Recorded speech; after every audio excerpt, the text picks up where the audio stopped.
Hello Hungary, hello Budapest, hello fellow Europeans and American friends. Thank you so much for having me.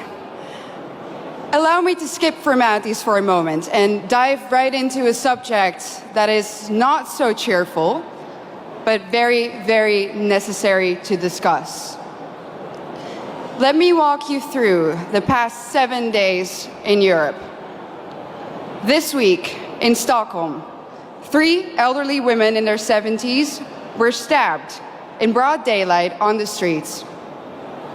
In London, 4 people were stabbed in a time span of just 42 hours.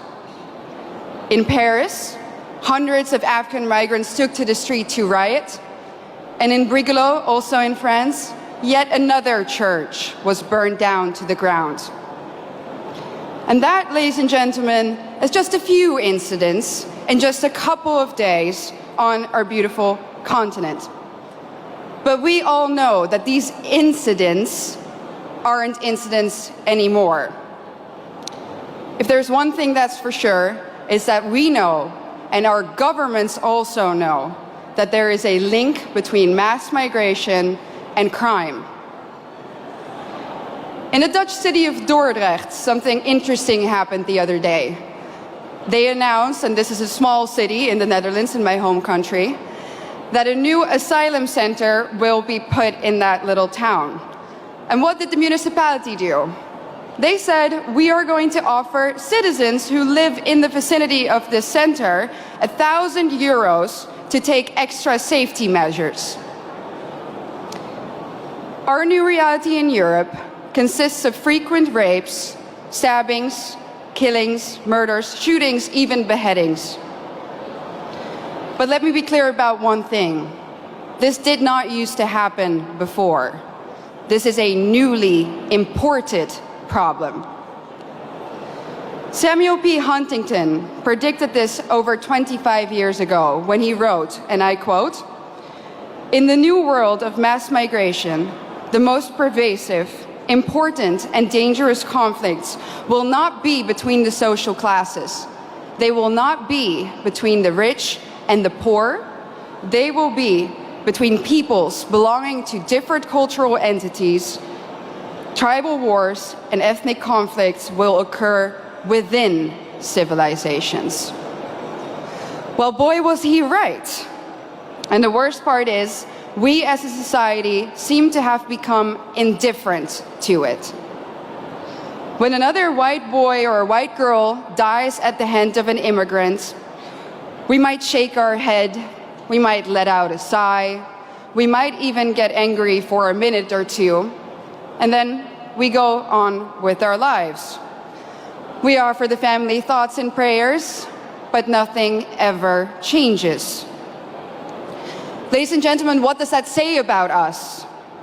This is the sign, this is a response of a society that has already given up.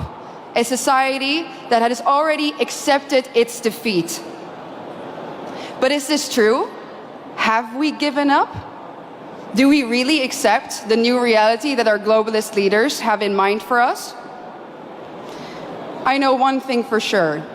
And that is that if nothing changes, if we don't start to seriously fight for our continent, for our religion, for our people, our countries, then this time that we live in will go down in history as the time in which Western nations no longer had to get invaded by hostile armies in order to be conquered.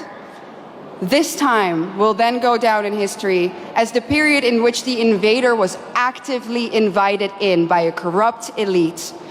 And not only did this corrupt elite invite the enemy in, they made the native population pay for it too. Everyone who has eyes can see it. The native, white, Christian European population is being replaced at an ever-accelerating rate. Let me back this up for you with some statistics from my home country. Let's take Amsterdam, the capital. Amsterdam currently consists of 56% migrants. The Hague, 58% migrants. Rotterdam, almost 60% migrants. And of course, most of these immigrants come from non-Christian, non-Western, African and Middle Eastern countries. Conclusion: the Dutch population is already outnumbered in the majority of our cities. But let's look onwards. London, 54% migrants. Again, conclusion, native population outnumbered. Brussels, color me shocked, 70% migrants. Conclusion, native population majorly outnumbered. And other Europeans will of course follow suit soon if they haven't already. So I'm going to draw the forbidden conclusion here. The Great Replacement theory is no longer a theory, it's reality.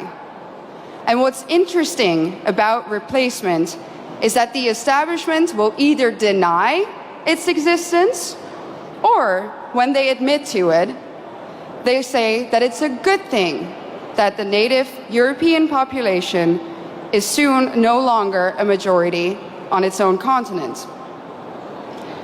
Dutch national disgrace and dubbed climate pope Frans Timmermans already stated in 2015 that diversity is humanity's destiny and that Europe will be diverse. And of course, by now, I think we all know what they mean with the word diversity. It means less white people, less of you. Imagine this in an Asian or an African country. Imagine their leaders rejoicing in the fact that their people will soon no longer be a majority in their own country. Absolutely unthinkable, unimaginable. So what in the world is wrong with our leaders? The underlying sentiment of what they say is always the same. Our establishment claims that white people are evil and that our history is somehow fundamentally different from that of others. Consciously or unconsciously, they have sucked up the lies and the anti-white dogmas of the neo-Marxist critical race theory. That's why the totalitarians in Brussels are trying to force you, the Hungarian people, a sovereign nation, to accept immigrants despite the fact that the population has said no, and so has the government. But make no mistake, the majority of the Dutch people haven't asked for this either. Just like Brussels is forcing Hungary to accept these hordes of immigrants, they are doing the same now, even in the smallest of towns in the Netherlands. No part may remain Dutch in the traditional sense of the word. No part of Europe may remain European. And it's not difficult to understand why. If the old Europe still exists in certain places, then people will be able to compare the new Europe to the old, and newsflash, they will prefer the old. That's why the Eurocrats hate Hungary so much. And their message is clear. Our way of life, our Christian religion, our nations, they have to go, without exception.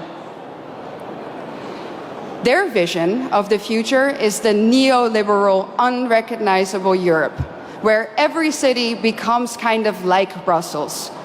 Ugly, dirty, unsafe, zero social cohesion, where the buildings are constantly under construction and they never ever seem to finish, and even when they do, the end result is uglier somehow than what they started with. And what are we left with? A permanent state of isolation, confusion, and disorientation. Ladies and gentlemen, welcome to the New World Order.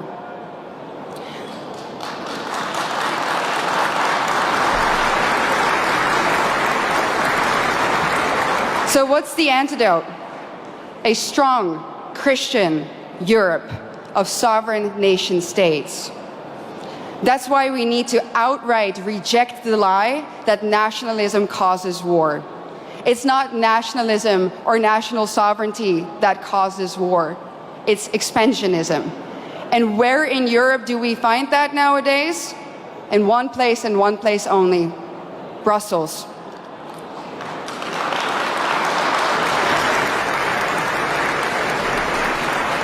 Isn't it funny how the same people who erode our national sovereignty and love to do it, give it all up to the bureaucrats there, that those people are now telling us that we need to spend billions and billions of euros on the national sovereignty of Ukraine? It's a joke, honestly, and it's a pretty sick, expensive, and dangerous joke. During a recent interview, I got asked by an interviewer, do you think that you ever go too far? Do you think that you're ever too radical? I thought about it for a second, and I said, no. No, I don't think I go too far. Truth be told, ladies and gentlemen, I think we in Europe do not go far enough. I think that if we really think about the organized, structural attack on our civilization, that we don't do enough. Do we do enough to stop the attack on our families, on our continent, on our countries, on our religion?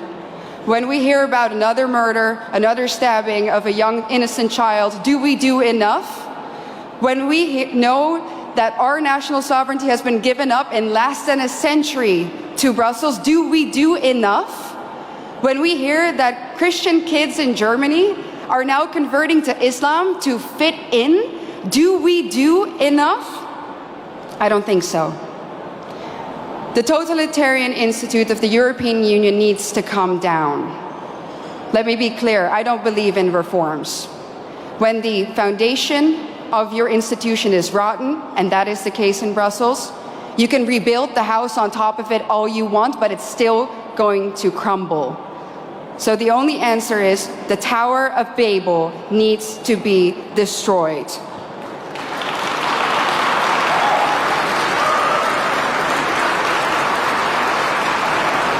Ladies and gentlemen, we are the daughters and sons of the greatest nations on earth.